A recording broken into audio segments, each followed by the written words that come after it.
These are my top 5 signings for the 2022-2023 Premier League season. Hello everybody, I'm Sedo. Welcome back to the Sideline Sedo YouTube channel. Today I'm going to be looking at the best signings for this past Premier League season.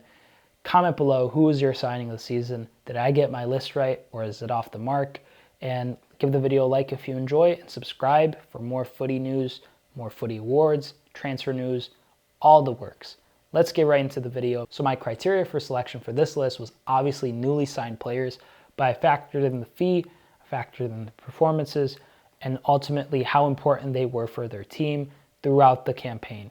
I'm not excluding January signings, but a lot of these people on the list were from the summertime because they were obviously more people signed the summer that are more important. And number 5, João Palhinha.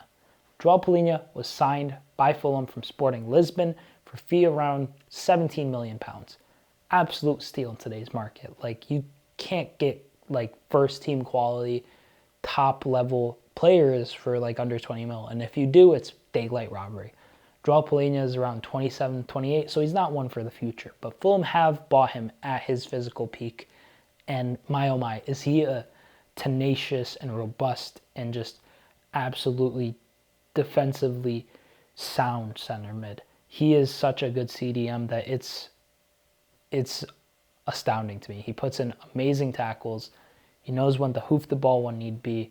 He does have a few tactical fouls in him or a red card or two, but I think he's a wonderful addition to Fulham's midfield. I think he would be a wonderful addition to many Premier League teams' midfields. I could see a lot of teams sniffing around him and wanting him, to kind of come join them. I feel like he doesn't leave because I feel like him and Marco Silva probably have a fairly decent relationship, I would assume. But he's been great this season, and Fulham really hit the nail on the head. You get another kind of box-to-box midfielder next to him or a more creative type of guy, and Fulham's really going to be cooking with gas next season. And number 4, Lisandro Martinez. So Lisandro Martinez had a lot of expectation leading up to his debut campaign. A lot of people expected him to, not be tall enough. That was the main narrative surrounding Martinez. He's not tall enough. He's going to get bullied in the Premier League. There was a couple moments, where he either got skinned or somebody outjumped him or something. But all in all, he brought an amazing amount of stability to Man United's backline. If you look at when he got injured, and obviously Varane got injured for a period of time, but Varane was back towards the end of the season.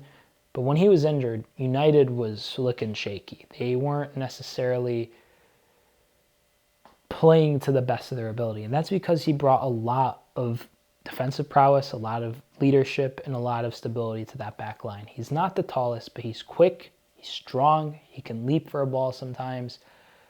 He still got skinned by Mo Salah, which is like my favorite moment of the season.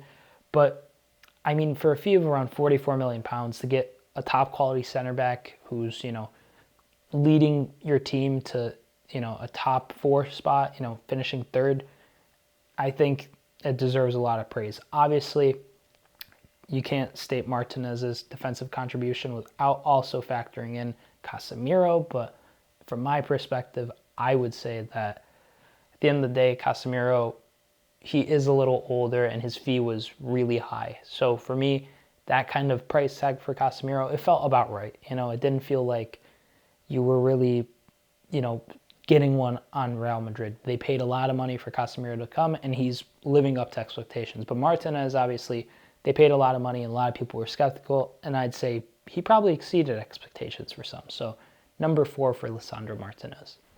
Number 3, Cody Gakpo. A lot of people are going to maybe claim Liverpool bias here in the comments, but I think Cody Gakpo has been an amazing signing for Liverpool this season. Cody's given us 7 goals and 2 assists in 21 games, and honestly, he's provided a lot of tactical flexibility for Klopp. I mean, he played in the midfield towards the end of the season. At certain points, he's played as a center forward. He's played as a left winger. He's really just a versatile forward. And to get somebody as good as Cody Gakpo for £35 million is crazy. Like, absolutely insane. Obviously, Liverpool's transfer strategy hasn't been necessarily the most beneficial, I guess, or most useful in the sense that, obviously Cody Gakpo is a world-class player, but at the same time, we really needed a midfielder, and we didn't get a midfielder. But that's a different issue. Cody Gakpo is nothing short of elite. And to see him play this season and see him come into the Liverpool squad and eventually morph into a really jack-of-all-trades forward has been wild. Like, I was excited, and it felt like we got one up on United when we bought him for 35 mil from PSV Eindhoven. But man, he really looks like he's got a astronomical ceiling. Like, Cody Gakpo looks like the real deal. And I think that even with all the midfield issues, he almost, not single-handedly, but he added such a presence offensively that really helped keep us trekking forward and helped us in the top 4 race. Obviously, we fell flat, but at the end of the day, I would say that a lot of those issues come down to the midfield woes, and if you're going to have a lot of injured midfielders, it's not going to help you throughout a campaign, so makes a lot of sense. But with Cody Gakpo, the price, the contribution already, the prospects for the future, they're all wonderful, so that's why he has third. Number 2, Sven Botman. Sven Botman is a tank. This man is an absolute beast in defense and just really commands a back line. I mean, Newcastle has the joint best defense for the past season. They're with City, and Sven Botman is a huge part of it. Obviously, the likes of Trippier and, Dan Burn and Nick Pope, they play a big part of that, and Eddie Howe's structuring, but Sven Botman has really been the Sven Botman has really been the person to take Newcastle's defense to a new level. That first half of the season, they were untouchable. They weren't getting scored on for nothing. They weren't losing. They were just playing like crazy. And then you also have the fact that he was bought for somewhere around £31 million, and that he's only had one error throughout the whole season that directly led to a goal. I mean, what more do you want? Dude's only got 2 yellow cards all season, had been part of the joint best defense. So in a sense, he fully revolutionized that back line alongside Eddie Howe and alongside his fellow backline partners, Trippier, Dan Burn, Nick Pope. I forget who they play at left back, but whoever is at left back. But Sven Botman, number 2. And at number 1, my best signing for the 2022-2023 Premier League season, it should be obvious. It's none other than Erling Haaland. What more needs to be said? Erling Haaland, 36 goals, 8 assists. Nuts. Wild season. Wild debut.